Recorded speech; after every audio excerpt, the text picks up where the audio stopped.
Bonjour, vous connaissez tous les réseaux Wi-Fi? Dans cette vidéo, nous allons voir comment nous protéger des attaquants et quelles sont les techniques d'attaque qu'on peut trouver sur les réseaux Wi-Fi.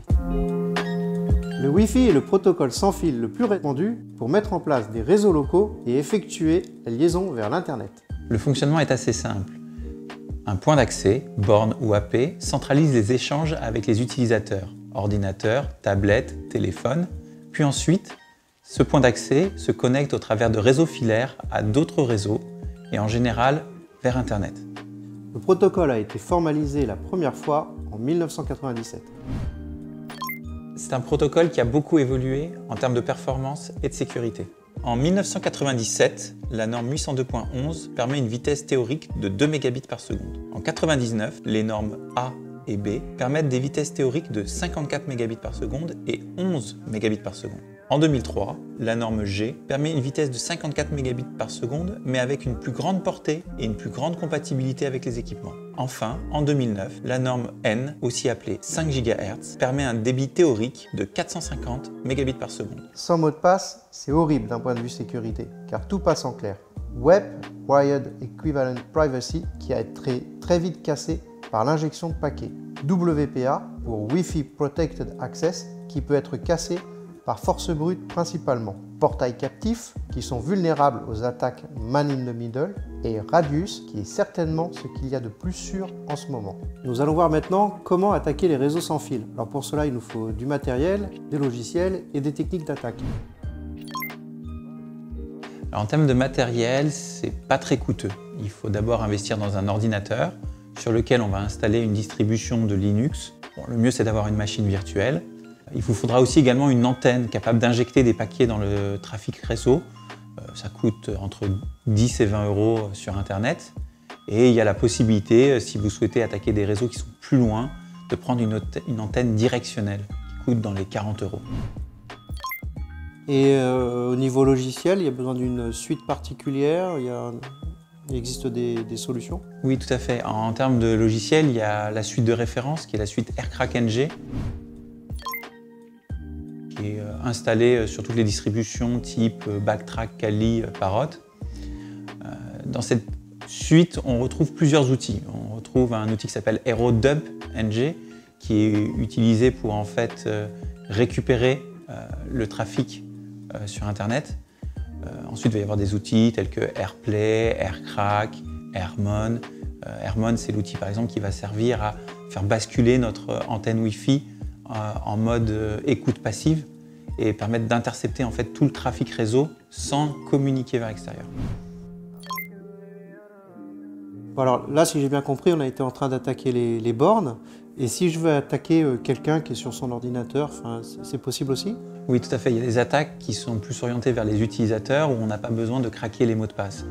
Par exemple, on peut mettre en place un point d'accès universel. C'est-à-dire c'est un point d'accès qui dit oui à toutes les requêtes de connexion. Et vous avez des réseaux qui sont enregistrés dans votre ordinateur comme réseau favori sur lesquels votre ordinateur se connecte automatiquement.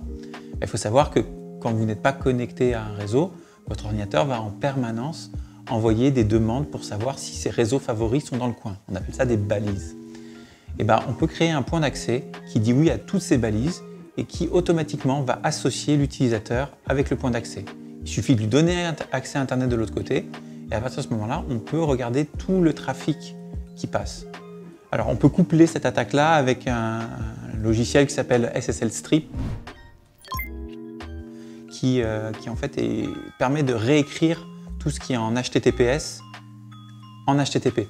C'est-à-dire qu'en fait, par exemple, vous voulez vous connecter à votre messagerie Gmail, vous allez vous connecter sur https.gmail.com.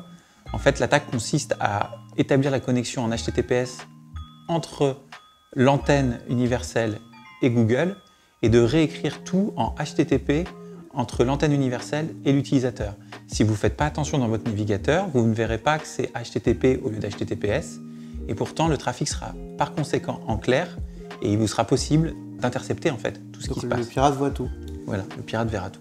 Ces points d'accès universels, c'est ce qu'on voit dans les gares, dans les aéroports? C'est quelque chose qui est très fréquent en effet dans les hôtels, les gares, les aéroports, parce qu'il suffit d'avoir une antenne plus puissante que l'antenne de l'aéroport ou de la gare. Et alors à ce moment-là, les utilisateurs vont se connecter de préférence sur notre point d'accès à nous.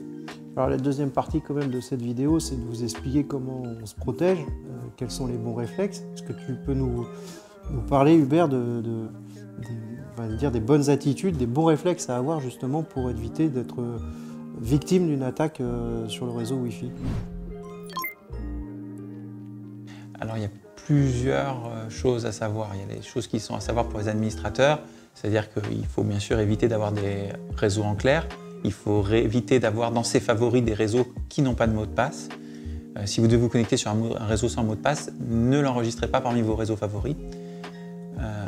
Il faut privilégier bien sûr le WPA qui est quand même plus robuste, mais bon, le mieux c'est quand même d'avoir une authentification Radius avec nom utilisateur et mot de passe, voire avoir une authentification comme dans les entreprises avec des certificats. Je suis dans une gare là, ou dans un aéroport, je vois qu'il y a un réseau, j'ai absolument besoin de me connecter à mon entreprise. Qu'est-ce que je fais? Alors je dis bah tant pis pour mon mail important, ou est-ce qu'il y a des méthodes, on parle de VPN, enfin, qu'est-ce que je peux faire?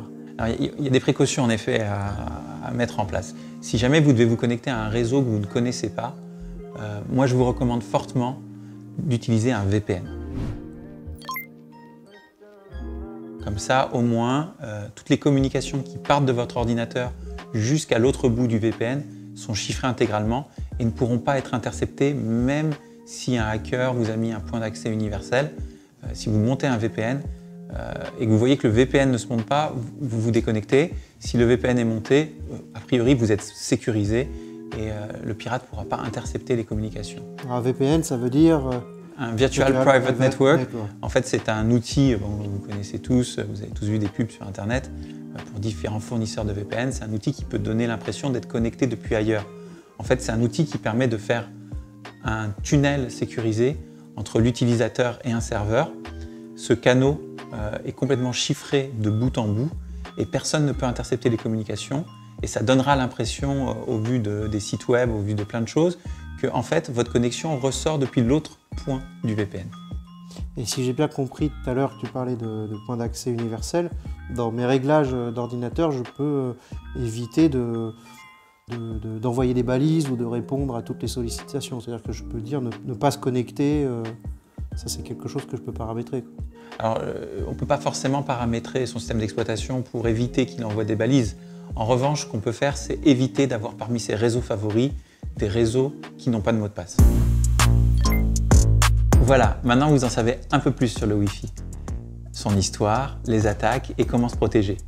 Maintenant, c'est à vous d'être vigilant quand vous êtes dans des lieux publics, lorsque vous vous connectez à des réseaux non connus, bien mettre des VPN, ne pas enregistrer parmi vos favoris des réseaux sans mot de passe, et surtout, lorsque vous êtes sur Internet et que vous naviguez sur un Wi-Fi, faites attention dans la barre d'adresse, vérifiez bien que vous êtes en HTTPS. À bientôt avec CNC Expertise, votre partenaire cyber.